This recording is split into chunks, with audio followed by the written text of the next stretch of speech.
Meus queridos irmãos e irmãs, vamos prosseguir aqui com a nossa leitura. Vamos concluir Tiago, né? Falta aí alguns versos do capítulo 4 e o capítulo 5 e avançar para a primeira carta do apóstolo Pedro. Nós vimos aí nas segundas-feiras anteriores que o Tiago ele é muito prático, né? O Paulo, o Pedro, sempre que eles escrevem, eles sempre têm uma parte da carta que é mais teórica, mais doutrinária, mais teológica, depois uma parte que é a parte prática, né? Primeiro eles oferecem o fundamento, depois eles dizem como é que se constrói a vida cristã em cima desse fundamento, que é a parte da ética cristã. O Tiago ele vai direto para a ética cristã, então ele vai falar do comportamento. E a gente precisa, né, ser muito cauteloso quando a gente trabalha a carta de Tiago, justamente para a gente não ter a impressão que muitos estudiosos tiveram no passado e ainda têm no presente, alguns poucos deles, a impressão de uma salvação pelas obras, né? Há uma ênfase exagerada nas obras, sem dizer que essas obras só são possíveis por causa do fundamento. Então, o Tiago ele costura a parte teórica, a questão do fundamento, com a parte prática. Então, a ênfase do Tiago, como a gente tem visto, é dizer para os crentes, né? E ele escreve isso para as igrejas, dizer para os crentes que precisa haver uma coerência entre a profissão de fé e a prática, a vida no seu todo. E a gente chegou no capítulo 4, vendo um pouquinho disso, né? Ele diz aí que se há guerras e discórdias entre vocês, não é porque há prazeres, os prazeres que guerreiam nos membros do vosso corpo que estão em evidência. E isso não combina muito, né, com a vida dedicada a Deus, não combina muito com a vida amiga de Deus, não combina muito nem sequer com as orações. E isso pode até se tornar um impedimento para as respostas, né, de orações. Ele diz que essas questões é muito próprias dos infiéis. Aqui os infiéis a que ele se refere são aqueles que são amigos do mundo, e toda amizade com o mundo constitui-se em inimizade com Deus, né? Mas ele volta porque ele não está acusando esses irmãos, ele volta a falar da realidade da conversão deles, a vinda do Espírito, né, sobre eles, ou seja, uma referência ao Pentecoste na vida deles, esse Espírito que o Senhor fez habitar em nós, ele é zeloso, ele tem uma obra a cumprir em nós, de tal forma que fica evidente que, se de um lado Deus se opõe aos arrogantes, Deus se opõe aos que são amigos do mundo, ele dá graça aos humildes, ou seja, é um atestado aqui do Tiago dizendo que, ó, eu acredito na conversão de vocês. Então, eu não estou acusando vocês de não serem cristãos, muito pelo contrário. Eu quero enfatizar a verdade de que vocês são cristãos. O que eu quero é que vocês adotem um padrão, um comportamento ético que seja coerente com esta nova vida, coerente com uma vida amiga de Deus.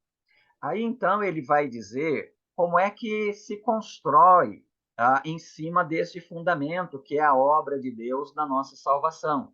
Ele então diz aí para nós que a vida cristã é uma vida que está sujeita a Deus. Ela não está mais sujeita ao diabo, ela não está mais sujeita ao pecado, ela é uma vida que está sujeita a Deus, ela está submissa a Deus, porque ela é amiga de Deus. Ainda há em nós, obviamente, tanto do ponto de vista interno quanto do ponto de vista externo, muitos elementos que resistem a essa construção divina em nós. Nós temos os elementos internos, que é esse aí, né, que ele já tratou, que são os prazeres que guerreiam nos membros do vosso corpo, então, uma questão interna. Mas também nós temos um adversário externo, que ele menciona aí no verso 7, o próprio diabo. Como é que nós vamos vencer tanto os prazeres que guerreiam nos membros do vosso corpo, quanto o diabo, que também guerreia contra nós? Então, nós vencemos a partir de uma sujeição a Deus. É correndo para Deus que nós vencemos os nossos dois principais adversários, o pecado interno e o nosso arqui-inimigo, o diabo, do ponto de vista externo. Sujeitar-se a Deus é a mesma coisa que achegar-se a Deus. Então, estar submisso a Deus é correr para Deus. Correr em confiança. Correr sendo, porque somos amigos de Deus. Então, nós nos sujeitamos a Deus, nós nos achegamos a Deus e ele se achega a nós. Lembrando aquela pergunta que o Paulo faz lá naquele capítulo magistral do capítulo 8 de Romanos, quando depois de falar da vida no Espírito, né, ele pergunta, se Deus é por nós, quem será contra nós? E nomeia ali algumas possibilidades, alguns candidatos, né, que poderiam se opor a nós, ser contra nós. Mas a pergunta é retórica. Se Deus é por nós, quem será contra nós? Então, qual é a melhor maneira de nós vencermos o pecado? Qual é a melhor maneira de nós resistirmos ao diabo? É nos sujeitando a Deus e nos achegando a Deus. O oposto disso é a gente viver no pecado. O oposto disso é pecaminoso. E ele diz a esses que estão vivendo no pecado, apesar de serem cristãos, ele diz: olha, pecadores, limpai as mãos, e vós que sois vacilantes, procurai, purificai vosso coração. Entristecei-vos, veja a questão da coerência aqui, né? Não há como encontrar alegria na vida cristã se a vida não está alinhada com Deus. Não há como desfrutar de alegria na vida cristã ou a alegria da nossa salvação se a vida está procurando ainda de modo vacilante, né? E vacilante aí é você pisar em duas linhas ao mesmo tempo, é o significado de ter um coração impuro. A impureza, não é? Significa que tem dois elementos juntos. Então, você pega um copo de água, né? Se só tem ali naquele copo H2O, então a água é pura. Mas se tem algum elemento ali estranho a essa composição, então a água não é pura, ela é impura. O coração é a mesma coisa. Se o coração é amigo de Deus, se o coração está sujeito a Deus, se o coração se achega a Deus, não é? Então, esse coração não vai ser nem vacilante, porque vacilar é pender aí para um lado e para outro, né? Ser amigo de Deus é ao mesmo tempo querer ser amigo do mundo, e ao mesmo tempo é o modo como nós purificamos o coração, ou seja, que em nosso coração haja apenas o desejo, o mover, a motivação de sermos fiéis a Deus. Então, ele diz que esta é a maneira, de um lado, quando estando nós sujeitos a Deus e achegando-nos a Deus, nós tanto resistimos ao diabo de modo que ele fuja de nós, quanto limpamos as nossas mãos e deixamos de ser vacilantes e purificamos o nosso coração, ou expressamos, né, que o nosso coração é puro, ou seja, não tem ali uma dubiedade, uma ambiguidade no sentido de sermos amigos de Deus e amigos do mundo, o que Peguei esse seria versículo. Qual que é o uma número? incoerência. Oi? Qual que é o número desse versículo? Eu estou no verso 7 até o Tá, verso 9. desculpe, tá. Então, é isso que ele está colocando aí. No verso 10, ele conclui aí dizendo para nós, né? É, humilhai-vos diante do Senhor e ele vos exaltará. Então, essa vitória que a gente precisa, essa coerência que a gente precisa ter entre a nossa profissão de fé e a nossa ética cristã, vem por meio disso. Sujeição a Deus, a chegar-se a Deus, limpar as mãos, deixar de sermos vacilantes, purificar o nosso coração. O verso 9 ele diz que se é incoerente nós professarmos a fé cristã e sermos alegres na salvação que temos em Deus, ao mesmo tempo que nós somos amigos do mundo, então essa incoerência precisa ser corrigida. Porque, na verdade, aí, em vez da alegria, coerentemente, nós deveríamos nos entristecer, lamentar e chorar. Então, veja que ele está dizendo que não há, a menos dentro dessa ambiguidade, né, não há a possibilidade de experimentar a alegria da salvação e, ao mesmo tempo, desejar ser amigo do mundo. Se eu estou assim, eu vou ser mais coerente. Em vez de me alegrar, eu vou ser mais coerente se eu me entristecer, lamentar e chorar, porque a minha condição espiritual exige que essas sejam as minhas emoções. Que o vosso riso se transforme em lamento e a vossa alegria em tristeza. Mas como isso, né? Será que é para eu me sentir um miserável, um fracassado, um derrotado e achar, por exemplo, que este é o meu fim? Não. É desta forma, ele conclui no verso 10, é desta forma que nós nos humilhamos diante do Senhor. E o que, que acontece quando nós vamos ao Senhor contritos, quebrantados, né? Quando nós vamos levando a nossa tristeza em função das nossas ambiguidades, em função do nosso vacilo, em função de percebermos que o nosso coração não é puro. O resultado, diz aí o verso 10, ele vos exaltará. Então, Deus é quem nos levanta. Então, nós vamos ter vitórias, tanto quanto aos prazeres que guerreiam nos membros do vosso corpo, quanto vamos ter vitória contra o nosso arqui-inimigo, o diabo. No verso 11, ele volta de novo, né, com a expressão irmãos.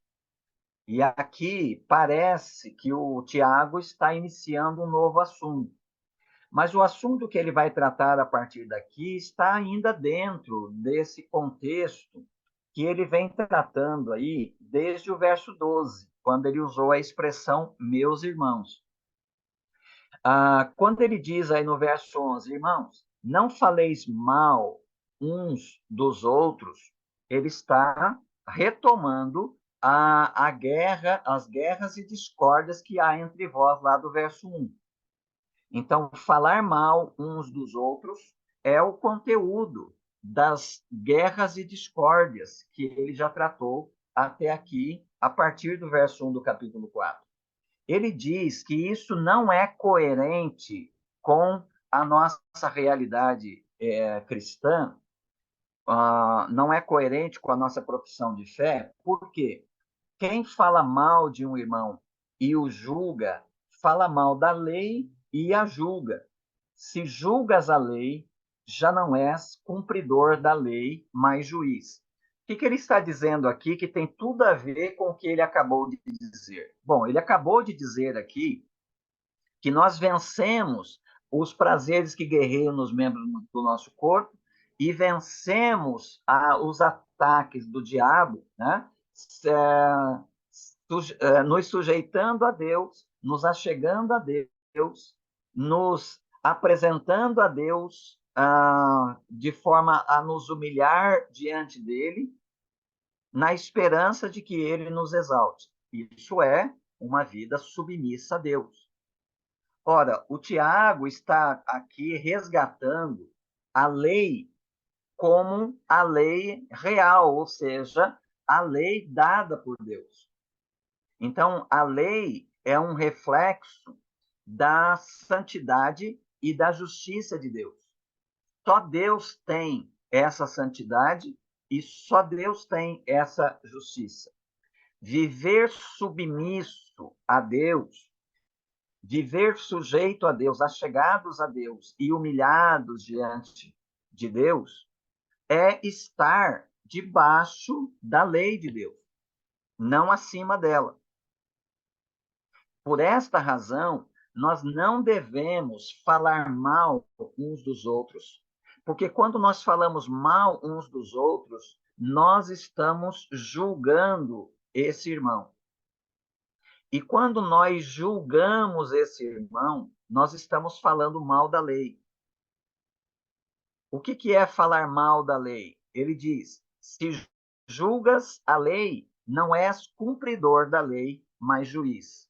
Em outras palavras, nós estamos nos colocando acima da lei. Colocar-se acima da lei, uma vez que ela é proveniente de Deus, é se colocar acima de Deus. O que o Tiago chamou aqui para nós de ser arrogantes.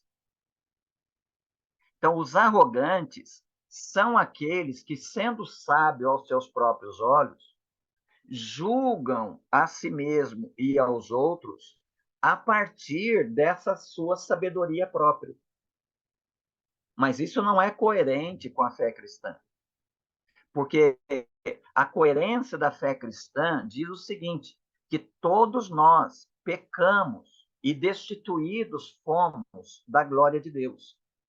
Não há nenhum justo, nenhum sequer. Nenhum de nós foi salvo porque era menos pecador ou pecava com menor intensidade ou compensou mais os seus pecados com mais bondade. Todos nós fomos salvos pela graça. Por isso que Paulo, quando apresenta o núcleo do evangelho ali nos versos 21 a 27 de Romanos 3, ele, depois de apresentar o núcleo do evangelho, em que Deus se fez, então, justo e justificador daqueles que têm fé em Jesus, ele pergunta, onde está o motivo do orgulho? É retórico, não há. Nenhum de nós tem qualquer condição de ser orgulhoso ou arrogante. Por quê? Porque todos nós somos salvos pela graça. Se nós pudéssemos ter sido salvos promovendo, conquistando nossa própria justiça, então nós teríamos do que nos gloriar. E nós poderíamos dizer acerca de nossos irmãos, de um para o outro, né? A gente poderia dizer o quão mais justo eu sou do que você. O quão menos pecador eu sou em relação a você. E eu poderia usar a mim mesmo como padrão para julgar o meu irmão. Mas uma vez que todos nós estamos debaixo da mesma condenação e todos nós fomos reconciliados com Deus pelo mesmo método, que foi a graça, pela mesma motivação divina, que foi a graça, e pelo mesmo método, que foi a fé em Cristo, baseado especialmente na sua obra na cruz, então nós não temos do que nos gloriar. Então, quando nós falamos mal dos irmãos, quando nós julgamos os nossos irmãos, o que está acontecendo? Nós estamos nos colocando acima da lei, ou seja, estamos nos colocando acima de Deus. Nós estamos, então, nos tornando arrogantes. E na condição de arrogantes, nós estamos, de um lado, professando que nós fomos salvos pela graça mediante a fé em Cristo, mas na prática nós estamos declarando que nós somos um padrão, até melhor do que a lei. Tanto é que é a partir do nosso próprio padrão que nós estamos reprovando os nossos irmãos. Então, há uma incoerência aí. Então, o que o Tiago está dizendo aqui é que falar mal uns dos outros é julgar uns aos outros. E quando nós julgamos uns aos outros, nós estamos julgando a lei. Nós estamos considerando que nós somos melhor do que a lei de Deus. Então, nós não somos mais cumpridores da lei, mas nos tornamos juízes da lei. Em outras palavras, nós nos tornamos deuses para nós mesmos e estamos desejando ser deuses sobre a vida de outras pessoas. Isso é bastante grave, porque é bastante incoerente com a realidade da profissão de fé que nós fizemos. Né? Há um só legislador, diz aí o verso 12. Só há um legislador, ou seja, só Deus foi quem deu a lei e só ele é juiz. É aquele que, sendo legislador e juiz, ele pode salvar ou destruir. Ele pode ser justo, né? Resgatando a palavra de Paulo lá em Romanos 3, 27. Ele pode ser justo. Sendo justo, ele pode nos destruir. Ele pode simplesmente aplicar a justiça da lei e nos destruir. Mas este que é juiz é também misericordioso. E é óbvio que justiça e misericórdia não se combinam. Não há misericórdia na justiça. Justiça é justiça. Justiça tem um código. Uma pessoa é julgada por seu comportamento à luz de um código determinado anteriormente. Então, de acordo com aquele código, se ela quebra aquele código, a própria lei diz para ela qual é a punição. Então, quando uma pessoa ela quebra um princípio da lei, a justiça não é misericordiosa. A justiça é a aplicação na proporção exata da ação. Então, não há misericórdia.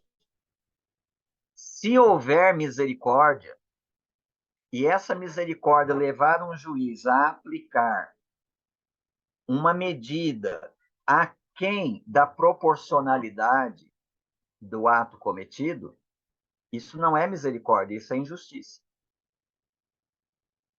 Ele precisa aplicar a lei conforme a proporcionalidade do ato cometido. Então, como é que Deus, sendo juiz, sendo o legislador e o juiz, como é que ele pode salvar e destruir? E permanecer justo? Simplesmente porque no tribunal de Deus é possível que um substituto sofra a condenação do criminoso. E esse substituto não é nenhum outro homem, mas o próprio Deus. O próprio Deus assume o lugar do homem, assume sobre si mesmo os pecados dos homens e sofre em si a condenação da lei. Então, ele cumpre a sua lei, mas ele não cumpre a sua lei em nós. Cumpre a sua lei em si mesmo. Paga o preço da justiça da sua lei em si mesmo. Assim, ele tanto cumpre a lei, destruindo, quanto ele salva.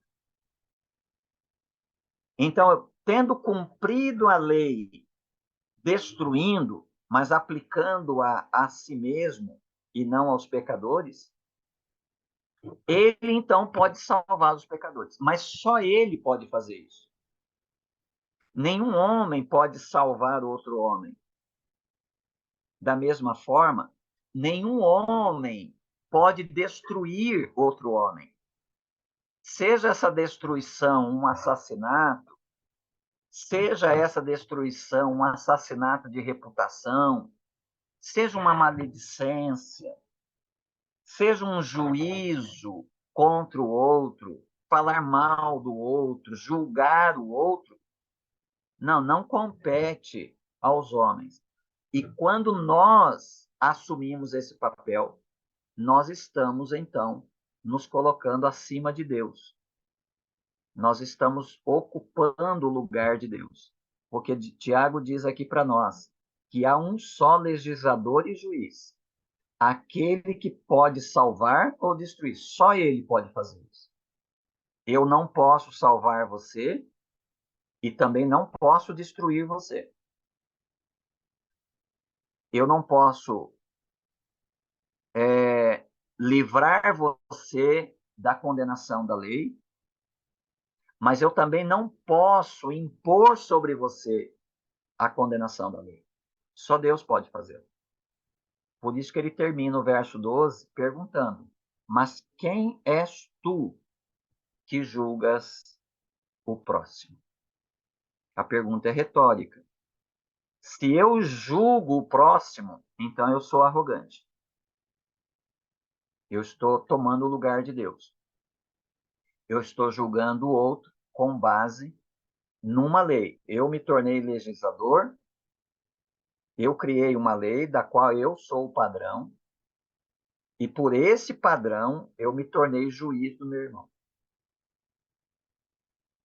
Só que, na verdade, como nós vimos, a lei estabeleceu que todos nós estamos debaixo da condenação dela. E o legislador e juiz desta lei, ele tem poder tanto para salvar como para destruir. E nós só não fomos destruídos, e ele só não se tornou injusto ao não nos destruir, porque ele cumpriu as exigências da lei em si mesmo. E tendo cumprido, então ele pôde nos salvar. Toda nossa gratidão, toda nossa ação de graças devem ser direcionadas àquele que é o juiz e salvador. E nós devemos nos relacionar com os nossos irmãos a partir desse ponto de vista. Ou seja, nós somos iguais. Isso não significa que nós não corrigimos uns aos outros. Isso não significa que nós não nos exortamos mutuamente. Isso não significa que nós não exercemos disciplina na igreja. O mesmo texto lá de Jesus no Sermão do Monte, né? Que ele diz no capítulo 7, no verso 1, que nós não devemos julgar uns aos outros. No mesmo capítulo, ele diz, por exemplo, que nós temos que julgar entre os falsos profetas e os verdadeiros. A gente tem que julgar a árvore pelo fruto. A gente tem que julgar entre o lobo vestido de ovelha e a ovelha. Então, veja, qual é a diferença de não julgar, que foi o que Jesus disse no capítulo 7, verso 1, e logo no mesmo capítulo ele dizer que nós temos que julgar a árvore pelo fruto, o falso e o verdadeiro profeta, o lobo disfarçado de ovelha e a ovelha. A diferença é que nós só podemos julgar sobre fatos objetivos. Nós não julgamos as intenções, nós não julgamos as motivações, nós não julgamos o interior das pessoas. A gente só julga aquilo que a gente vê. E por que lei nós julgamos? Não pela nossa. Eu não reprovo alguém em uma determinada ação, dizendo para ele assim: olha, você não está olhando para mim? Você não vê como é que eu sou? Você viu como é que eu faço? Você viu como é que eu vivo? Não, esse não é o padrão. O padrão é as escrituras. Pelas escrituras, nós julgamos tanto a nós mesmos quanto os outros. E nós só julgamos na base objetiva, na base daquilo que é testemunhado. Eu não testemunho a motivação de ninguém. Eu não testemunho a intenção de ninguém. Isso é subjetivo. Quando eu julgo o meu irmão dessa forma, então eu criei uma lei. Eu me tornei o padrão, o legislador e o juiz do meu irmão. Mas o Tiago diz que só há um legislador e um só juiz. Só ele pode julgar as motivações e as intenções do coração. E nós, em nome de Jesus, devemos julgar a nós mesmos e aos nossos irmãos, não por nossa própria lei, mas pela lei da própria palavra de Deus. É Deus que julga através da igreja, quando a igreja tem que corrigir, quando a igreja tem que disciplinar os seus membros. E nós mesmos, a partir de evidências, de testemunho, aquilo que nós vemos, nós mesmos ensinamos, instruímos, exortamos, corrigimos uns aos outros. Tudo isso está dentro dos mandamentos de mutualidade que aparecem por toda parte do Novo Testamento. Ô, pastor, Sim.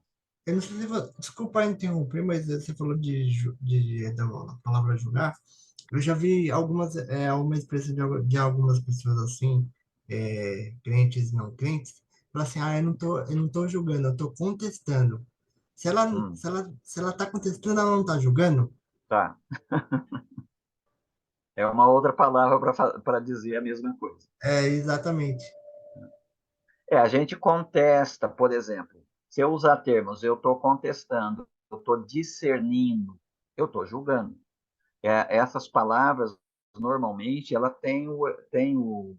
demonstram a ação de fazer separação.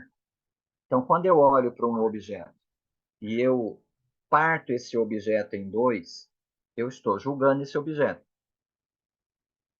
Quando eu observo esse objeto partido, então eu julgo que uma parte desse objeto pertence ao canto esquerdo e outra parte ao direito. Então eu estou julgando. Quando esse objeto é reunido, aí não tem como eu julgar, só tem um objeto ali. Então, discernimento e contestação implica em dois objetos, ou um objeto repartido. Então, eu posso olhar para esse objeto e dizer assim, olha, tem uma parte desse objeto que está mais para a esquerda, e tem uma parte que está à direita. Eu estou julgando o objeto.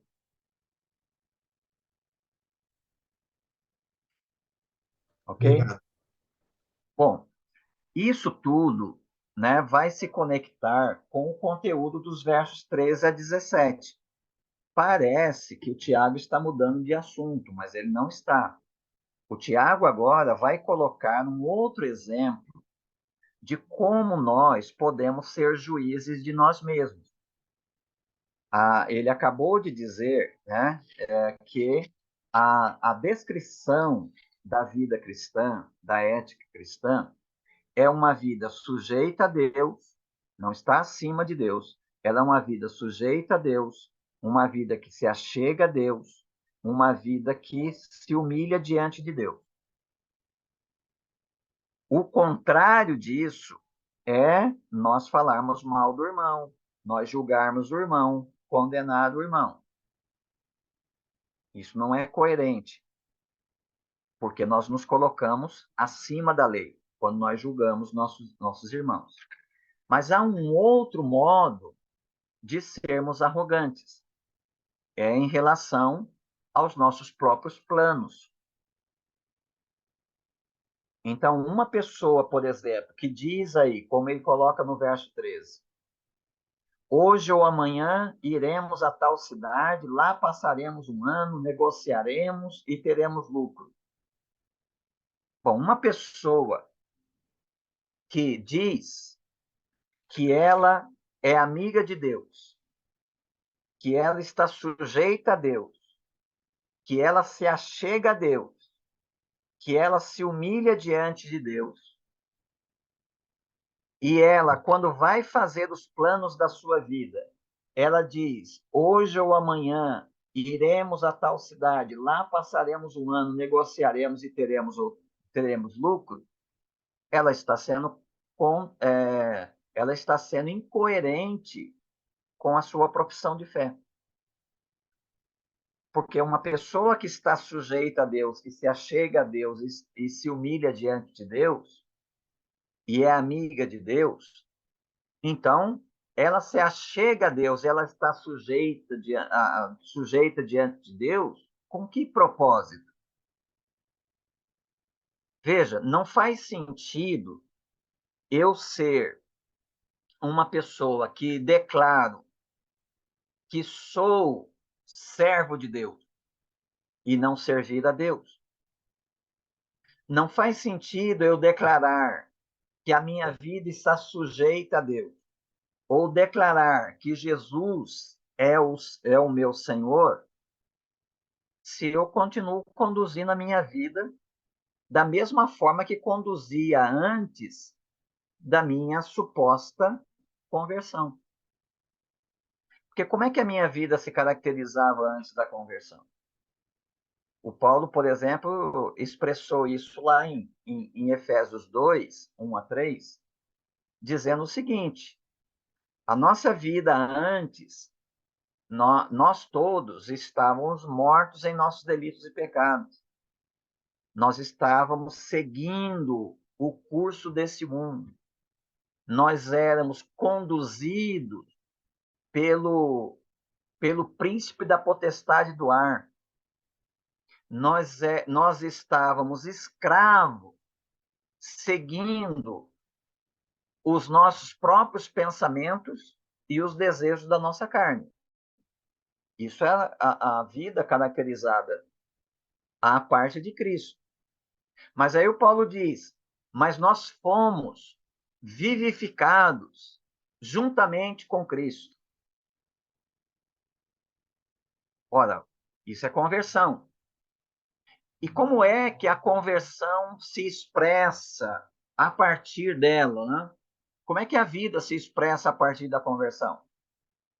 Depois de dizer que nós somos salvos pela graça, mediante a fé, e isso não vem de vós, é dom de Deus, não vem das obras para que ninguém se glorie, o Paulo escreve no verso 10, mas nós fomos criados por Deus em Cristo, para andarmos nas boas obras que Deus de antemão preparou para que andássemos nelas. Isso é nova vida. É uma vida sujeita a Deus. É uma vida amiga de Deus. É uma vida que se achega a Deus nas suas fraquezas. É uma vida governada por Deus. Esse é o sentido da confissão básica da fé cristã que o Paulo colocou em 1 Coríntios 12, 3, quando ele diz: ninguém diz Jesus Cristo é o Senhor, senão pelo Espírito. Ou seja, senão por uma obra do Espírito. E a obra do Espírito, nós sabemos, é o novo nascimento. É só depois desta obra do Espírito, o novo nascimento, que produziu a nossa conversão, que de coração nós confessamos o senhorio de Cristo. Capítulo 10, verso 8, 9, lá de Romanos: se confessardes, se com a tua boca confessares a Jesus Cristo como Senhor. Então, é a partir desta obra que nós confessamos Jesus como Senhor. Não faz o menor sentido, a partir daí, nós vivermos governando nossa própria vida, fazendo nossas escolhas, ignorando a vontade de Deus para nós. É o que o Tiago está dizendo aqui. Não há coerência entre a profissão de fé cristã e a ética. Porque no comportamento, a pessoa está fazendo seus próprios planos, ignorando os planos de Deus. Ela está seguindo o seu próprio pensamento e os desejos da sua carne, deixando Deus como uma nota de rodapé na página da sua vida. Não faz sentido. Aí o Tiago, então, diz: no entanto, não sabeis o que acontecerá no dia de amanhã. Vocês não têm domínio sobre o amanhã. O que é a vossa vida? Sois como uma névoa que aparece por pouco de tempo e logo se dissipa. Essa é a realidade da natureza humana. Não tem como eu olhar para mim e dizer assim a meu próprio respeito, a respeito da minha própria natureza humana. Eu sou, do ponto de vista da natureza humana, da fragilidade humana, eu sou como uma névoa que aparece por pouco tempo e logo se dissipa. Se eu sou uma névoa que aparece e logo se dissipa, quem pode me segurar? Eu não posso. A névoa, ela surge e aí com o nascer do sol, ela vai se dissipando, ela não tem qualquer controle, ela não tem qualquer domínio em si mesma para resistir ao calor do sol. Então, se eu me defino assim, se eu entendi que essa é a minha natureza humana, então eu preciso de algo mais poderoso e mais sólido do que a névoa. Daí surge no meu coração a necessidade, não apenas de ter alguém ou algo mais poderoso do que eu mesmo, que sou pura névoa, para me salvar e para me sustentar. E eu descubro que o meu Criador é esse Deus Todo-Poderoso, que em Cristo veio para me dar poder de sustentação, para que eu não seja mais uma névoa que logo se dissipa com o calor do sol. Então, quando eu digo isso, sinto a minha necessidade, e a graça de Deus me leva a Cristo, e eu então deposito toda a minha confiança em Cristo para esta vida e para a vida vindoura. Mas, ao mesmo tempo, eu continuo agindo como se eu tivesse poder em mim mesmo, fazendo meus próprios planos, ignorando que, na verdade, eu não sei nada sobre o meu amanhã, quando o calor do sol nascer sobre mim. Então, isso é incoerente. Quando eu reconheço a minha necessidade e eu me apego a esse Salvador, que ao mesmo tempo é o Senhor da minha vida, então o meu discurso mais coerente com essa realidade, Tiago coloca aí no verso 15, seria dizer: se o Senhor quiser, viveremos e faremos isto ou aquilo. Então é muito mais coerente com esta experiência de conversão e de transformação, em que agora eu não sou mais uma névoa que vai ser dissipada pelo sol, mas eu estou unido a um Deus todo-poderoso que vai me manter, mesmo que o calor do sol me ameace? Agora que eu estou unido a Ele, então eu preciso me achegar a Ele, eu preciso me sujeitar a Ele, eu preciso me humilhar diante dele com as minhas necessidades. E Ele vai me exaltar, Ele vai me sustentar. Mas se o meu comportamento é o oposto disso, então eu tenho uma declaração de fé e tenho um comportamento que não combina em nada com a minha declaração de fé. Muitas pessoas, com base nesse texto, elas usam a expressão se Deus quiser. Já ouviram isso por aí? Se Deus quiser, amanhã eu vou aí na sua casa. Esta frase é uma frase que se tornou cultural. É uma frase que não é necessariamente carregada de sentido. Ela se tornou uma frase vazia de significado. Porque todo mundo diz isso. Até as pessoas que claramente têm uma vida às avessas com a vontade e a lei de Deus dizem isso. Nós, muitas vezes, dizemos isso, sem que necessariamente isso seja verdade. Não é? Então, esta frase, se ela deixar de existir na nossa linguagem, se ela deixar de existir no nosso discurso, não vai fazer diferença nenhuma. Então, se você quiser banir essa frase do seu discurso, você pode banir. Porque esse texto não foi escrito para que a gente repita em uma frase, se Deus quiser. Não. O se Deus quiser aqui não é uma frase, não é uma declaração verbal. O se Deus quiser aqui é sujeitai-vos a Deus, achegai-vos a Deus, humilhai-vos diante do Senhor. Se não houver esta vida descrita dessa forma, que é a ética cristã, não adianta em nada dizer se Deus quiser.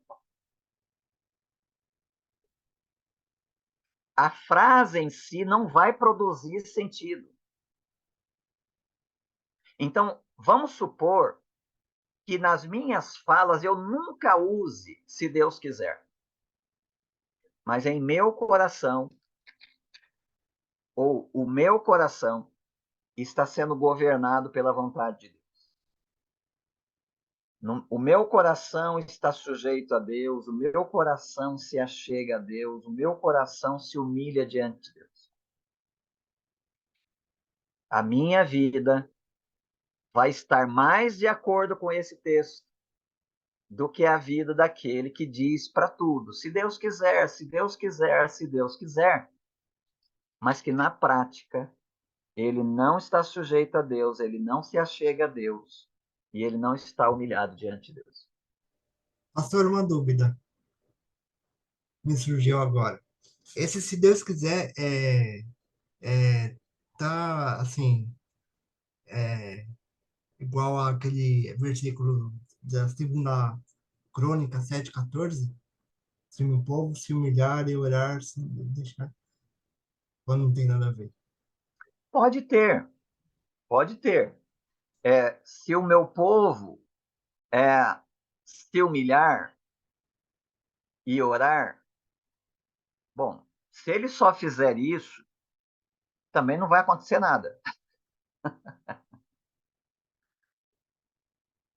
Então, se o meu povo, que se chama pelo meu nome, se humilhar e orar, bom, se parar aí, também não vai acontecer nada. Tem um monte de oração que a gente faz que não faz o menor sentido.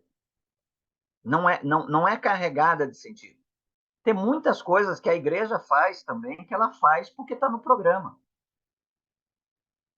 Não acontece nada na vida da igreja. Pode fazer vigília, campanha de oração, pode orar, jejuar, pode se autoflagelar se quiser, não vai acontecer nada. O que muda é a resposta que eu dou ao rito. Seja o rito ritual ou seja o rito palavra. Então, se o meu povo, que se chama pelo meu nome, se humilhar e orar, e se arrepender dos seus pecados, se desviar dos seus maus caminhos, então eu ouvirei dos céus, perdoarei os seus pecados e sararei a sua terra. Sem essa segunda parte de 2 Crônicas 7,14, pode fazer o que se quiser, não vai adiantar nada. É a mesma coisa aqui. Pode dizer se Deus quiser daqui, se Deus quiser dali, pode usar à vontade, não vai acontecer nada.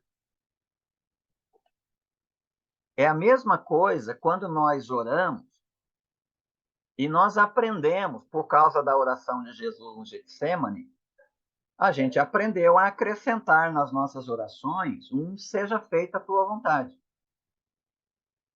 Bom, isso se tornou cultural, perdeu o sentido. O que é seja feita a tua vontade? O seja feita a tua vontade, lá de Jesus, precisa ser visto, pelo menos, de 2 ensinos de Jesus. Um acerca dele mesmo, como lá em João 4,34, quando os seus discípulos dizem, voltando lá com comida no poço de Jacó, dizem para ele, Rabi, come. E ele diz assim, uma comida tenho para comer que vocês ainda não conhecem. A minha comida é fazer a vontade do meu Pai e completar a obra daquele que me enviou. Se orar e acrescentar, seja feita a sua vontade, tiver esse espírito, então pode ficar tranquilo. Essa oração está cheia de sentido, está carregada de sentido. O outro vem da própria oração do Pai Nosso. O que é dizer que seja feita a vontade de Deus? Qual é a vontade? Como é que a vontade de Deus se manifesta, se espelha? A oração do Pai Nosso é dividida em 2 partes. Qual é a primeira parte? A primeira parte, para não ser redundante, sendo redundante ao mesmo tempo, a primeira parte é a primeira parte. É a parte mais importante. Ela é mais importante do que a segunda parte. A primeira parte diz assim, que o nosso compromisso com Deus não é primariamente com o pão nosso de cada dia, com o perdão nosso de cada dia, com o livramento nosso de cada dia e a proteção de cada dia. O nosso compromisso prioritário com Deus se revela em a santidade do nome de Deus, o reino de Deus e a vontade de Deus. Se é isso que significa dizer que nós oramos segundo a vontade de Deus, então faz sentido, está cheio de sentido. Porque a partir daí, a gente vai aprender que a oração que reflete mais compromisso com a verdade de Deus, nós encontramos modelada naquela reunião de oração do capítulo 4 de Atos. Quando Pedro tinha sido preso, foi libertado do cárcere, a igreja estava reunida e ele chega lá para essa reunião de oração e eles expõem diante de Deus, ó Senhor, olha o que está acontecendo. Mas o que está acontecendo é para que se cumpra aquilo que está determinado, foi dito lá pelo profeta. E qual é a petição que eles fazem? Deus nos livra disso. Deus elimina nossos inimigos. Deus resolva nossos problemas. Não. Eles sabem que o mestre deles tinha dito para eles, no mundo tereis aflições. Tende bom ânimo, eu venci o mundo. Então, isso orientou a oração deles. Enquanto nós vivemos nesse mundo, a coisa vai ser isso aí mesmo. Mas nós estamos no mundo não como quem é destinado a este mundo. Nós estamos no mundo como enviados de Deus. Como enviados de Deus que têm uma missão. Então, toda a coerência do mundo para a oração que eles fizeram. Senhor, agora nos dê coragem e ousadia para a gente continuar pregando a tua palavra. Não é à toa que, ao final da oração, o alicerce da casa tremeu. E todos eles foram cheios do Espírito Santo. Então, tem algumas coisas que a gente fala que a gente tem que resgatar o sentido delas.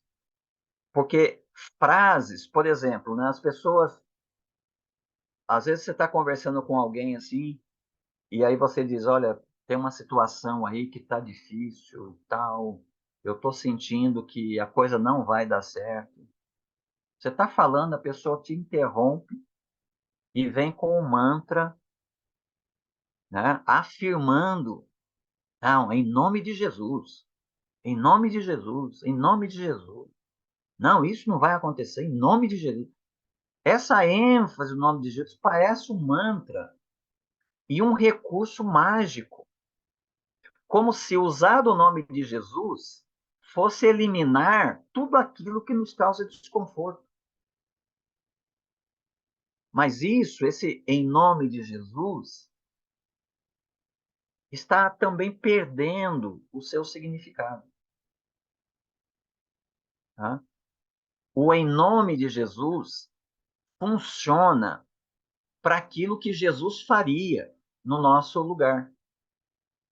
E embora algumas coisas que estão prestes a acontecer não deveriam acontecer, e por isso nós lutamos contra elas, há muitas coisas que nós não queremos que aconteçam que vão acontecer. Quando finalmente os discípulos concluíram que aquele Jesus com quem eles estavam andando já há algum tempo era o Cristo, o Filho do Deus vivo, Jesus imediatamente começou a ensinar que era necessário que o Filho do Homem descesse até Jerusalém e ali fosse entregue na mão da liderança religiosa judaica, que esse pessoal iria julgá-lo, que esse pessoal iria rejeitá-lo, iriam entregá-lo na mão dos gentios, que o condenariam e o matariam. Mas ao terceiro dia ele ressuscitaria. O Pedro funcionando perfeitamente como esses crentes, que tudo para eles parece vai ser impedido de acontecer se tão somente eles colocarem uma ênfase na expressão em nome de Jesus. O Pedro chama Jesus de canto e diz, de maneira nenhuma, Senhor, Deus tenha compaixão de ti e isso jamais te acontecerá. E aí Jesus então diz para ele, arreda-te de mim, Satanás, porque não pensas as coisas de Deus, mas pensas apenas as coisas dos homens. Então, essas expressões como essa que encontramos aqui em Tiago, se Deus quiser, precisa ser resgatado no seu sentido, no seu significado. E ela só faz sentido, e se ela fizer sentido, você pode até abrir mão de dizê-la, porque o importante aqui é que ela seja verdadeira no teu coração. E ela só será verdadeira no teu coração se essa realidade descrita nos versos 7, 8 e 10 do capítulo 4 estiverem ali governando o seu coração. Aí você não precisa dizer se Deus quiser. Pastor, Sim. isso se aplica naquele neto que nós cantamos. Só de ouvir tua voz, Jesus, só de pronunciar o teu nome, os meus medos se vão. Só de pronunciar no meio. Se aplica nisso, não? Isso funciona, né? Isso funciona para algumas pessoas, né? Eu acho que é uma boa canção. Eu acho que sim, existe um certo valor em, em pronunciar o seu nome, né? O Paulo, por exemplo, recomendou ao Timóteo, quem estava enfraquecido na fé, que ele se fortalecesse na graça que há em Cristo Jesus. E disse para ele que ele se fortaleceria na graça que há em Cristo Jesus, lembrando-te de Jesus Cristo, ressurreto dentre os mortos, da descendência de Davi, segundo o meu evangelho. Então, assim, lembrar de Jesus, lembrar da obra de Jesus, lembrar da vida de Jesus, lembrar que Jesus é o nosso intercessor e está diante de Deus no céu por nós, isso tem lá um certo valor. O que não dá, né? E aí eu sigo o Ari Veloso. O Ari Veloso, uma vez nós estávamos num congresso e foi tocada essa música, ele fez uma crítica a ela, né? Ele disse que essa música comunicava um ar de magia, né? Porque ninguém mais precisaria tomar remédio para dor de cabeça, né? E ele sofria muito com dores de cabeça. E ele dizia assim, ó, eu amo Jesus, eu falo de Jesus, eu converso com Jesus, eu adoro Jesus, mas a minha dor de cabeça continua aqui. Então, às vezes, tem essa conotação meio que mágica, né? E existe muitas expressões, né, que são puramente mágicas em canções, nas conversas entre nós, né? E até muitas delas vindas de púlpito, com base em versículos isolados das Escrituras. Ok? Então, o Tiago está dizendo aí para nós que precisa haver essa coerência, né, entre a nossa profissão de fé e a nossa declaração. E ele termina aí no verso 17, dizendo o seguinte: portanto, aquele que sabe que deve fazer o bem e não o faz, comete pecado. Esse fechamento aqui do Tiago pode ser aplicado a tudo que ele falou até aqui. Pode ser aplicado a tudo que ele falou aqui no capítulo 4. Pode ser o fechamento dessa parte que ele veio desenvolvendo aí, desde os meus irmãos, ali do verso 1 do capítulo 3. Pode ser mais especificamente o que ele está tratando aqui no capítulo 4. E é um tipo de fechamento que se aplica à totalidade da vida cristã, em termos do tema do Tiago, né? Em termos de profissão pública de fé e ética cristã.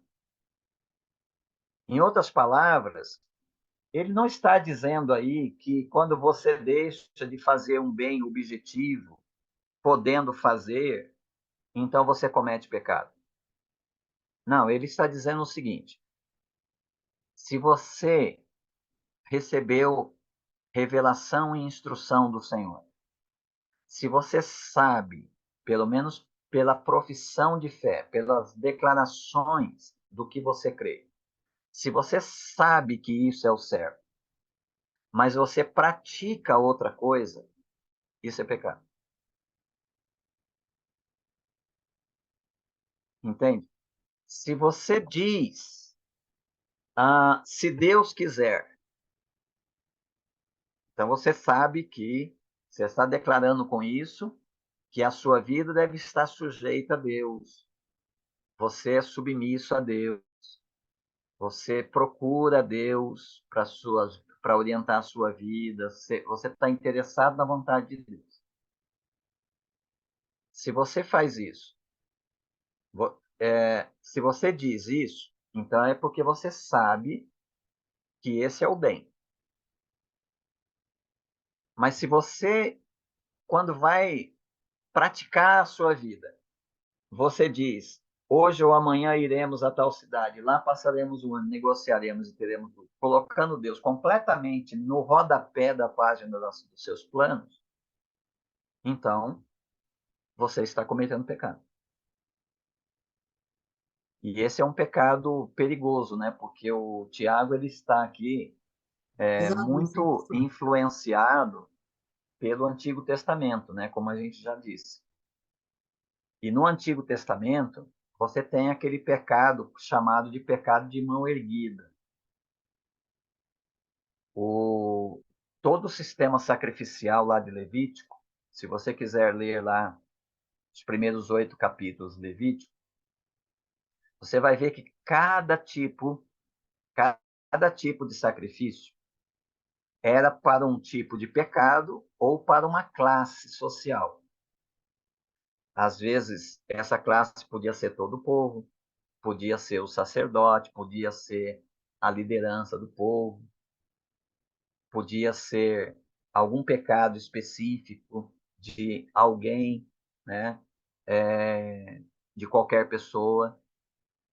Mas é interessante que todos esses sacrifícios aparece a inscrição que seriam pecados não conhecidos, sem intenção. Então, o sistema sacrificial, ele provê expiação para os pecados cometidos por ignorância, não para os pecados de mão erguida, ou seja, aquele pecado que eu cometo sabendo que aquilo é errado. Por isso que o Davi, sendo tão poderoso e rico, tendo todo um reino na sua mão, quando ele pecou com Betseba e assassinou Urias, no capítulo 51, quando ele então escreve ali, né, um hino acerca do seu arrependimento, ele diz para Deus que se o Senhor quisesse, eu poderia oferecer milhares de carneiros e miríades de ribeiros de azeite. Mas o Senhor não tem prazer no sacrifício. Por que não? Porque o pecado dele foi intencional. O capítulo 11 de 2 Samuel diz que no ano em que os reis saíam à guerra, o Davi ficou no palácio. Ele mandou o exército e ele ficou no palácio. Ficando no palácio, ele ficou se gloriando do grande domínio do seu reino. Se gloriando do seu grande poder, ele viu uma mulher tomando banho. Vendo essa mulher e sendo ele o grande rei, ele tomou essa mulher para si. Quando foi informado que ela tinha ficado grávida, ele intencionalmente mandou que o marido dela, que era um dos seus soldados que estava lá no campo de batalha onde ele deveria estar, voltasse. Quando esse homem voltou, ele iludiu esse homem, ou pelo menos tentou fazer com que esse homem passasse uma noite com a sua mulher para explicar a gravidez. Esse homem era mais justo do que Davi, porque diz que de maneira nenhuma ele dormiria no conforto da sua casa e nos braços da sua mulher, sabendo que os seus amigos estavam dormindo no relento lá no campo de batalha. Percebendo que ele não conseguia fazer com que esse homem passasse uma noite com a esposa, ele escreveu uma carta. Enviou-a ao comandante do seu exército, Joabe, por mãos do próprio homem, que fiel não abriu a carta no meio do caminho. Se eu fosse ele, teria aberto. Se ele tivesse aberto a carta no meio do caminho, talvez ele não teria sido assassinado. Mas ele foi fiel e levou a carta, e o Joabe então lê a carta, e na carta estava escrito: põe esse homem na linha de frente de batalha. E quando a batalha se tornar perigosa, ordene a tropa que recue e deixe-o só para morrer. Davi assassinou Urias. E depois, para passar uma imagem de rei benevolente, ele adotou a Betseba como uma de suas esposas. Mas o capítulo 11 de 2 Samuel termina com essa inscrição terrível. O Senhor viu isso. Então, esse tipo de pecado, mesmo que o Davi tivesse condições de oferecer milhares de carneiros e miríades de ribeiros de azeite, não tinha provisão no sistema sacrificial para perdoá-lo. Então, esse é um pecado de mão erguida. A única coisa que salvou Davi, e a única coisa que pode nos salvar, é a misericórdia de Deus. Por isso que Davi apelou para a misericórdia. E Deus, então, o perdoou em Cristo. Assim como perdoou a mim e a você. Então, hoje, como crentes, nós não estamos mais debaixo da condenação da lei. Romanos 8 diz que nenhuma condenação há mais para aqueles que estão em Cristo. O que isso significa? Significa que nós não estamos mais debaixo da influência condenatória da lei. Então, os nossos pecados de hoje não podem mais nos separar de Cristo. Porque o que nos separava de Deus era a condenação da justiça da lei de Deus. Só que Cristo assumiu essa justiça em si mesmo e pagou por ela. Então não há mais. Nossas dívidas foram todas quitadas. Então hoje nós pecamos, mas não trazemos mais condenação sobre nós. Nenhum crente vai ser desviado do céu para o inferno por causa dos seus pecados depois da conversão.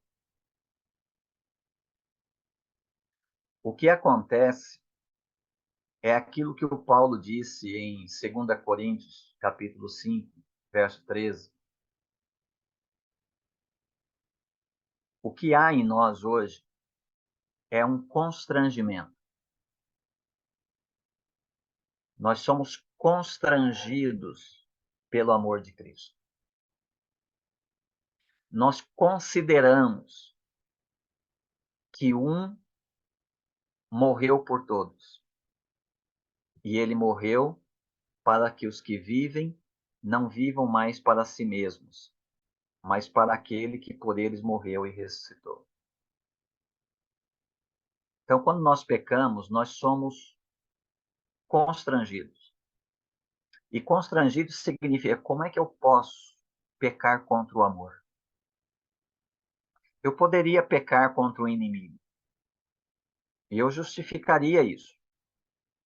Eu fiz esse mal para ele por causa do mal que ele me fez. Eu poderia me justificar. Mas quem pode se justificar fazendo mal para alguém que só lhe amou? Esse é o constrangimento. Então, quando nós pecamos, nós somos constrangidos pelo amor de Deus. Nós sentimos no nosso coração a mesma dor, mas é uma dor benévola. A mesma dor que tomou conta do coração do Pedro, quando depois de negar Jesus 3 vezes, a palavra de Deus diz que ele olhou para Jesus e ele se confrontou com o olhar de Jesus. Não era um olhar vingativo. Não era um olhar de ira. Não era um olhar do tipo, não te falei? Não, não era. Era um olhar tão benevolente. Era um olhar tão compassivo E aquela bondade de Cristo, levada até o coração do Pedro pelo olhar de Cristo, fez com que o Pedro se arrependesse tão profundamente, tão amargamente, que ele saiu dali para chorar. E mais tarde o Senhor completou aquele olhar, indo atrás dele e trazendo ele de volta.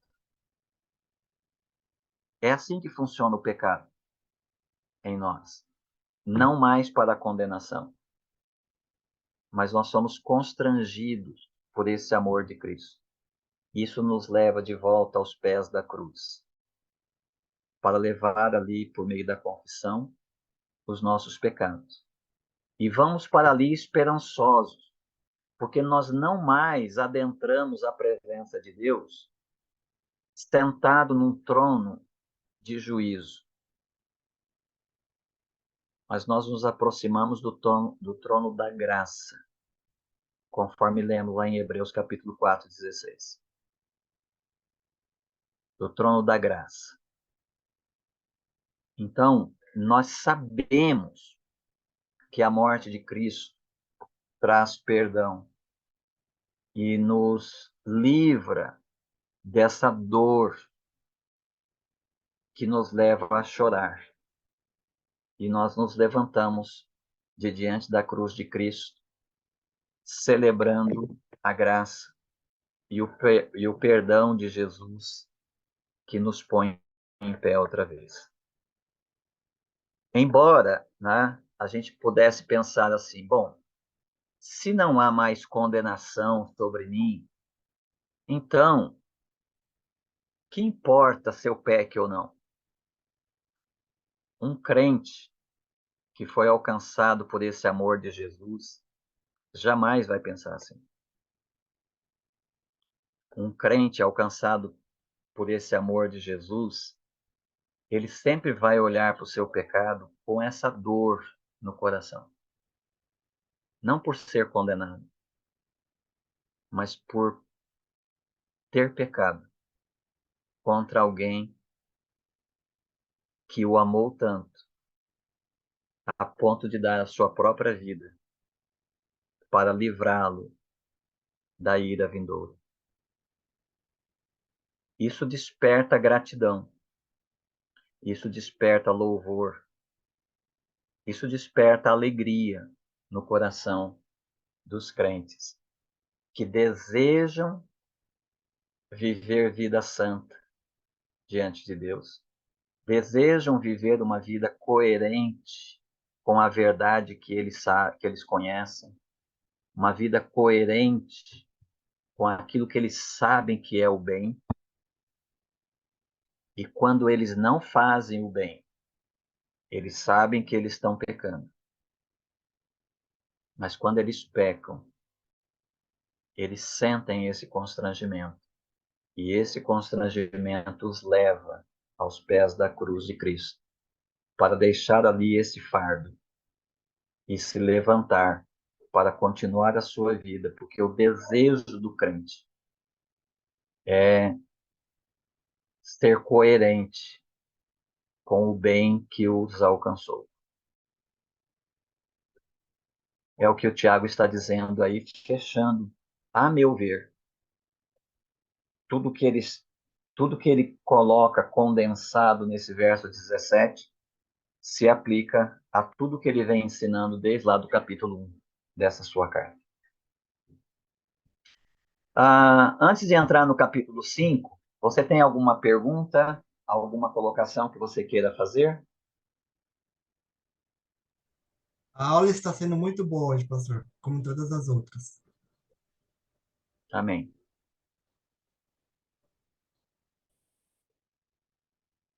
Ok, vou seguir por aqui então. No capítulo 5, o Tiago vai começar aí o verso 1 com essa expressão. Agora, prestai atenção.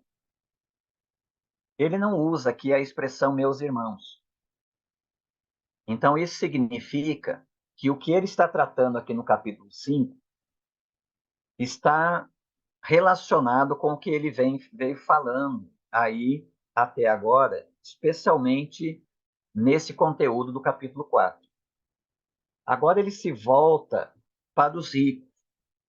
E ele diz aí, agora prestai atenção, vós ricos, chorai e lamentai por causa das desgraças que virão sobre vós. Vossas riquezas estão podres e vossas roupas roídas pela traça. Vosso ouro e vossa prata estão enferrujados, e a ferrugem testemunhará contra vós, e vos devorará, e devorará vossa carne como fogo. Tendes juntado tesouros nos últimos dias. O salário que desonestamente deixastes de pagar aos trabalhadores que colheram nos vossos campos, clama. Os clamores dos ceifeiros chegaram aos ouvidos do Senhor dos Exércitos. Vivestes em delícia sobre a terra, satisfazendo vossos prazeres. Engordaste o coração no dia da matança. Condenais e matais o justo, e ele não vos oferece resistência alguma. Bom, embora o verso 1 chame a atenção de vós, ricos, obviamente, ele não está condenando os ricos. Ele não está condenando a riqueza. O mundo, desde que é mundo, ele compõe pessoas pobres e pessoas ricas. Com a nossa aproximação da consumação da história humana, a gente foi alertado, né, pelos profetas e pelos apóstolos que essa distância entre ricos e pobres, ela aumentaria. Então, hoje nós temos uma linha aí, né, maior entre ricos e pobres, porque nós temos os ricos, muito ricos, e nós temos, no outro extremo, os pobres, muito pobres. E entre os ricos, muito ricos, e os pobres, muito pobres, nós temos outras classes econômicas que preenchem esta linha aí entre um extremo e outro. Então, isso deve ser visto de uma forma natural. A não ser que, e aí entra a questão do Tiago aqui com os ricos, a não ser que o pobre seja o explorado de quem o rico tira a sua riqueza. É deste rico que o Tiago está falando. Veja que ele qualifica esses ricos. Não é o rico por ser rico. É o rico que, verso 2, vossas riquezas estão podres, vossas roupas roídas pela traça. Vosso ouro e vossa prata estão enferrujados, e a ferrugem testemunhará contra vós, e devorará vossa carne como fogo, tende juntado tesouros nos últimos dias. Veja, por que esta riqueza está podre? Por que as roupas, apesar de ser roupas extraordinárias, estão ruídas pela traça? Por que o vosso ouro e prata estão enferrujados? Por que a vossa carne será devorada como fogo? O verso 4 diz a razão, e aí classifica de que rico o Tiago está falando. O salário que desonestamente deixastes de pagar aos trabalhadores que colheram nos vossos campos, clama. O Tiago está usando aqui quase que a mesma expressão daquilo que Deus disse para o Caim, quando ele assassinou o Abel, lá no capítulo 4. E aquela palavra de Deus ao Caim, dizendo que o sangue do teu irmão clama desde o campo, desde a terra, ela se torna, a partir dali, por toda a narrativa bíblica, como uma expressão da injustiça social, uma expressão da exploração dos ricos e poderosos sobre os pobres e indefesos. Então, à medida que a injustiça social ela se alastra, e isso é comprovado pela, pela forma como alguns poucos detêm tanta riqueza, enquanto outros são tão miseráveis, e a razão dessa discrepância é o método, ou seja, como o rico explora o pobre. Então, à medida que essa injustiça social ela avança, o Tiago está resgatando aqui a verdade de que o sangue do teu irmão clama a mim desde a terra. Há um clamor. Vocês devem se lembrar que Deus tinha anunciado ao Abraão que os seus descendentes formariam uma nação numerosa. Vocês se recordam que no capítulo 15, Deus disse para ele que antes de Deus dar a terra, seria necessário que os seus descendentes sofressem opressão por meio de uma nação estrangeira, mas que depois ele os libertaria. E quando Deus chamou Moisés, ali em Êxodo capítulo 3, finzinho do capítulo 3, finzinho do capítulo 2, começo do capítulo 3, Deus diz qual é a motivação, o que moveu Deus a libertar os israelitas. Primeiro, obviamente, Deus se lembrou de Abraão, Isaque e Jacó. Deus se lembrou da aliança que fez com eles. Deus se lembrou das promessas que havia feito a eles. Mas Deus também enviou Moisés para o Egito para libertar os israelitas. Por quê? Porque o clamor dos israelitas chegou até mim.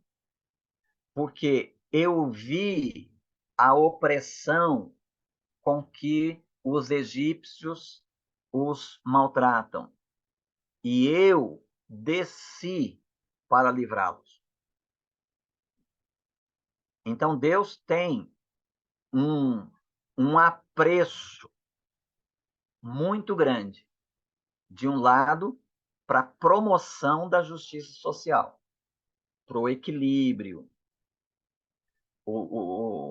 Dentro da justiça social, os ricos poderão continuar existindo, assim como os pobres. Mas os ricos precisam ser benevolentes. De um lado, eles não podem ser exploradores. Melhor ainda, além de não explorar, eles devem ser benevolentes com aqueles que lhes prestam serviço, aqueles que os ajudam a construir a sua riqueza. À medida que isso acontece, então nós temos justiça social, mesmo que a gente tenha diferença entre ricos e pobres. Uns têm mais, outros têm menos, mas há justiça. Quando o rico usa da sua riqueza e do seu poder para oprimir, então Deus é o socorro do oprimido. Deus é o Deus do órfão. Deus é o Deus da viúva. Deus é o Deus do oprimido. E, nesse sentido, Deus é o libertador. Lá no Egito, a libertação veio 400 anos depois da promessa feita a Abraão. E, às vezes, nós também sentimos que a libertação de Deus demora. Ela não vem no tempo em que nós desejávamos, mas o fato é que ela vem. E toda injustiça será tratada devidamente por Deus. Algumas dessas opressões, e muitas vezes muitos oprimidos, recebem o benefício da libertação de Deus ainda nessa terra. Mas para nós que temos a esperança da vida eterna, nós sabemos que aquelas injustiças ou opressões que não receberem o devido trato divino do lado de cada eternidade, vai receber o devido trato divino naquilo que a Bíblia chama de juízo final. Então, não haverá injustiça, não haverá opressores, não haverá oprimidos, não haverá o domínio da injustiça, não haverá o opressor sem que ele seja devidamente tratado, assim como não haverá o oprimido que não será resgatado. Aqui ou lá, a justiça de Deus será sempre o padrão, né, de lidar com essas questões. É por isso que o Tiago, ao falar desse tipo de ricos aqui, que explora o trabalhador, esse tipo de rico aqui, que sonega o pagamento justo daqueles que trabalham nos seus campos, veja que ele diz aí que os clamores dos ceifeiros chegaram aos ouvidos do Senhor dos Exércitos. Vivestes em delícia sobre a terra, satisfazendo vossos prazeres, engordaste o coração no dia da matança. Condenais e matais o justo. Ele não vos oferece resistência alguma. Mas veja, ele disse que essas riquezas para esses ricos, elas estão podres. As roupas de gala que eles usam estão roídas pela traça. O ouro e a prata estão enferrujados. A ferrugem testemunha contra vós e devorará vossa carne como um fogo. Ou seja, o juízo de Deus. Se não, aqui, nessa dimensão na qual vivemos, naquela ocasião, quando todos nós, ricos e pobres, mortos e quem estiver vivo ainda naquela ocasião, todos nós compareceremos diante do tribunal de Deus para responder por aquilo, pela maneira como nós vivemos.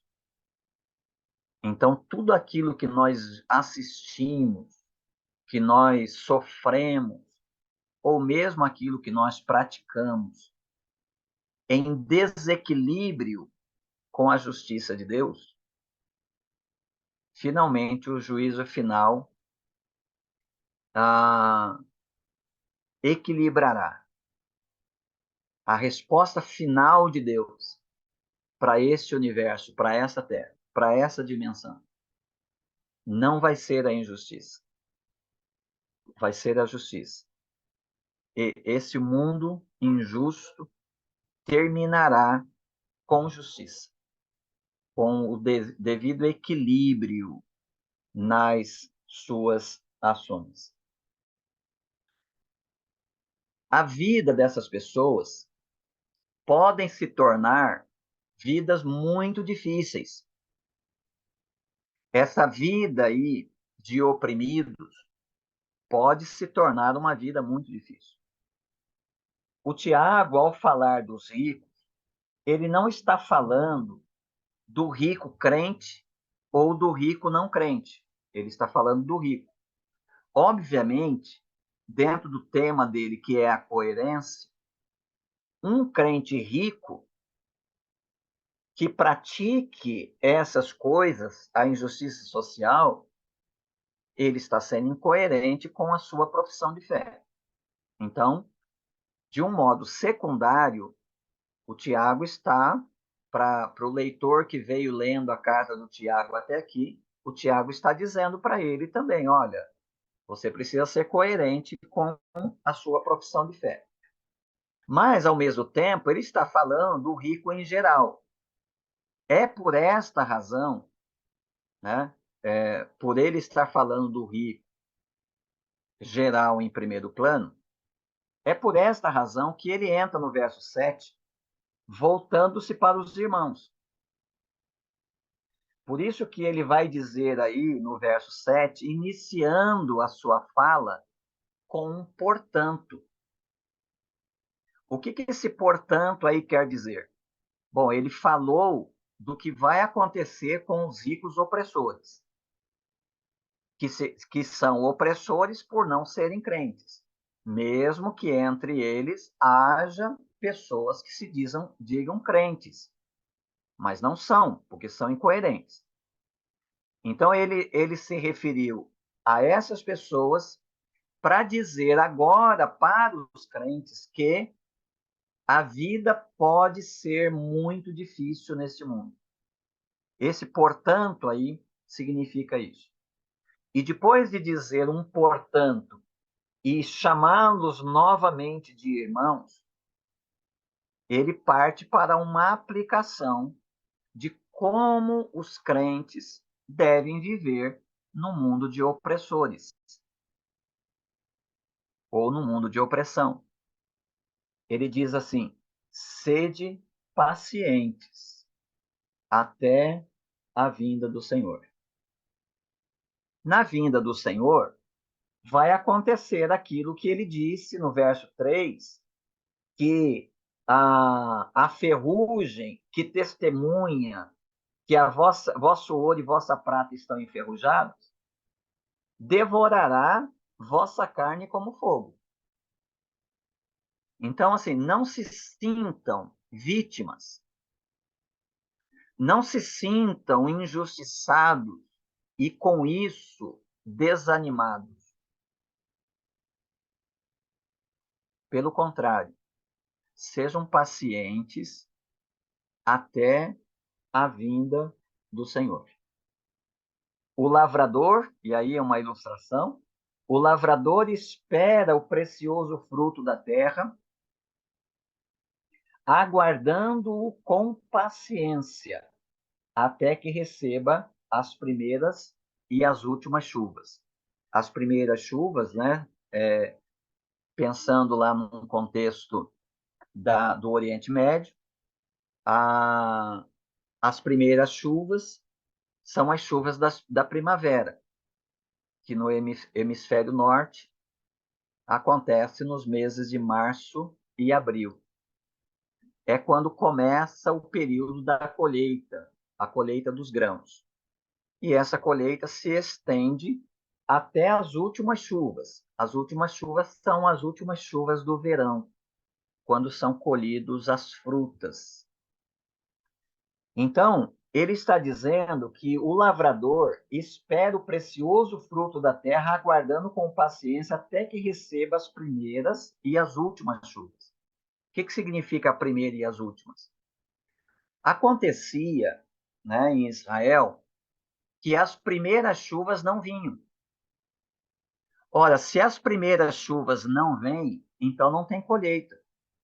Mas havia a esperança da segunda chuva, das chuvas de verão. Então, mesmo que não houvesse as primeiras chuvas, o agricultor não perdia a esperança, porque ele esperava que o segundo período de chuvas iria vir, iria salvar a colheita. Então, ele está tomando aqui a figura desse agricultor, né? Diferente do que aconteceu com Israel no período do profeta Jeremias, conforme ele relata para nós no capítulo 8 ali do seu livro. Quando, então, o povo está declarando, zangado com Deus, o tempo da cega passou, que é o tempo das chuvas da primavera, findou o verão, o tempo das últimas chuvas, e nós não estamos salvos. Aí não tem esperança.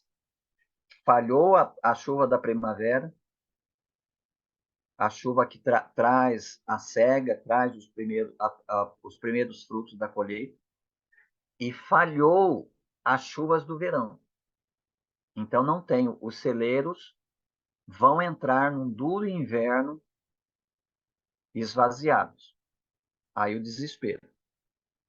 Mas normalmente o agricultor, ele esperava as duas chuvas, mas se a primeira falhasse, ele ainda tinha esperança na segunda.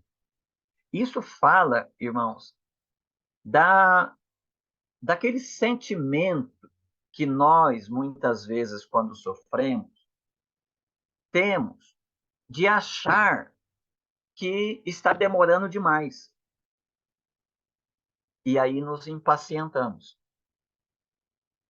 Então, o Tiago está dizendo, mesmo que demore, sejam pacientes e esperem. Esperem pela primeira chuva.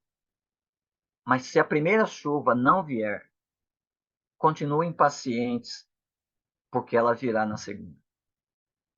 Então, essa é a ilustração que ele coloca aí para nós no verso 7. Sede vós também pacientes, à semelhança desse agricultor.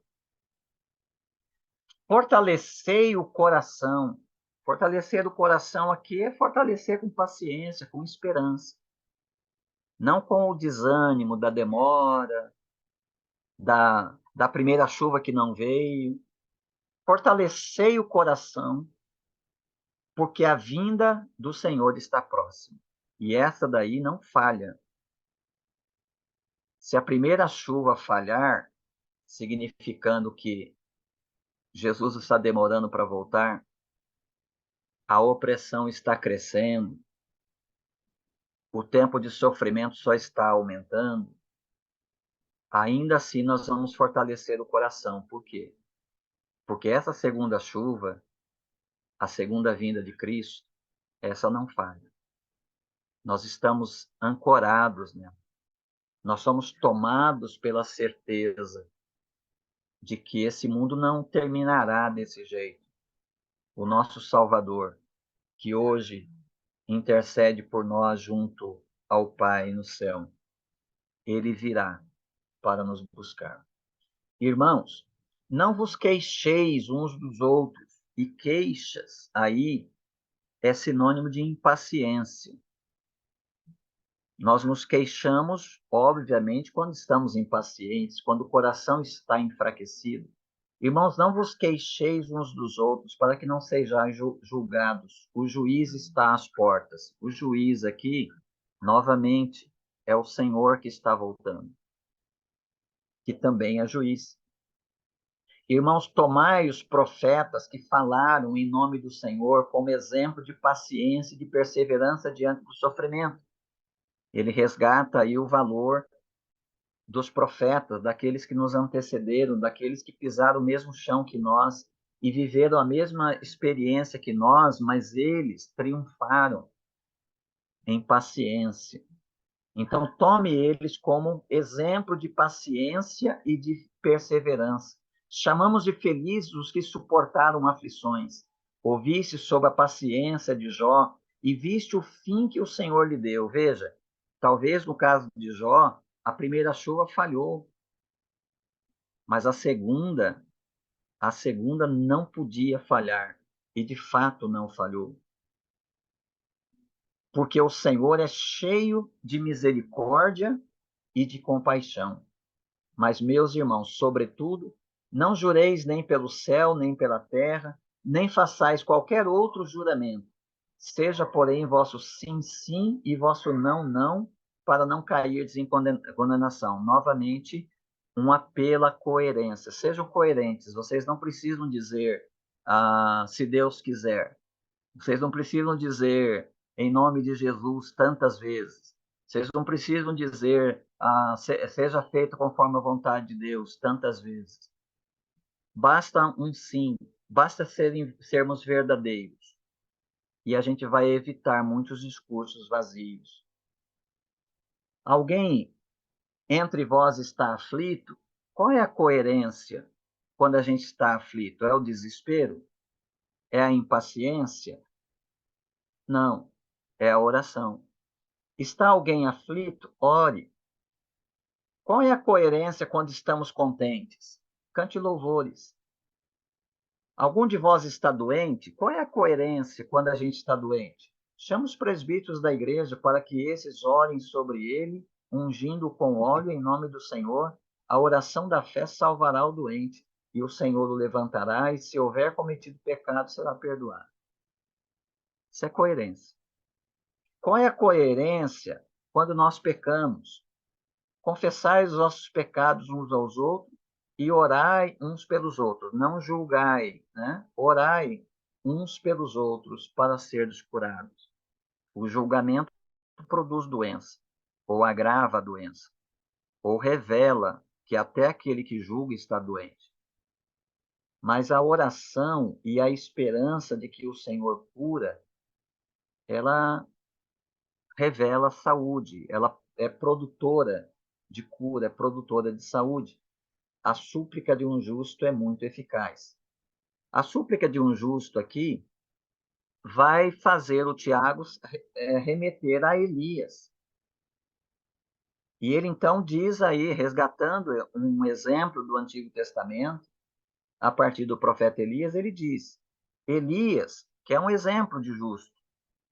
Elias era humano e frágil como nós. Veja, ele é justo, mas era como eu e você, humano e frágil como nós. Mas ele orou com insistência, veja, perseverança, para que não chovesse. E por 3 anos e 6 meses não choveu sobre a terra. A oração de um justo é eficaz, é muito eficaz. Ele orou outra vez, e o céu deu chuva, e a terra produziu seu fruto.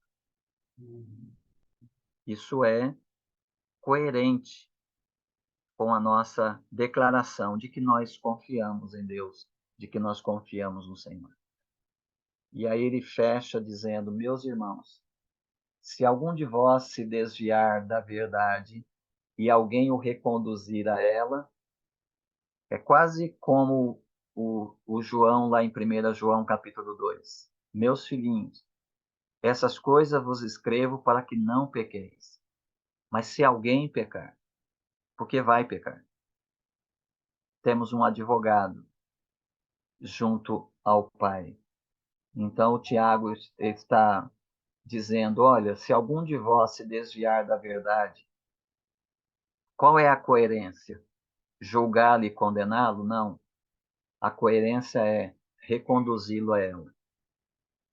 Se isso for praticado entre vocês, sabei que aquele que fizer um pecador retornar do erro do seu caminho, salvará da morte uma vida e cobrirá uma multidão de pecados. Ou seja, dentro dessa ação, será não apenas produzido cura para os enfermos, mas será produzido salvação. A obra de Cristo na cruz sempre vai ser aplicada à realidade da vida das pessoas. E quando isso é feito por nós, quando isso é feito pela igreja, o resultado é que uma multidão de pecados é perdoada. É perdoada porque a igreja está pregando o evangelho, está aplicando na vida uns dos outros o evangelho da cruz de Cristo. E à medida que essas pessoas se desviam dos seus maus caminhos, ou são desviadas dos seus maus caminhos pelo poder do Evangelho, isso significa que os pecados delas são apagados, são extintos. Esta, então, é a obra coerente por parte da Igreja, que anda pela fé neste mundo ainda tão caracterizado, né, pela opressão, pelo domínio de alguns mais fortes sobre mais fracos, por exploração, por injustiça social, que pode respingar em nós ou ser parte da nossa vida, da nossa história. Como é que a gente vai viver num mundo tão hostil assim? O Tiago, então, diz que com paciência, com perseverança e com fé, sofrendo agora, mas sem abandonar a convicção de que, assim como o agricultor espera pela primeira e a segunda chuva, nós esperamos pela volta de Cristo. Marta, devolvo para você.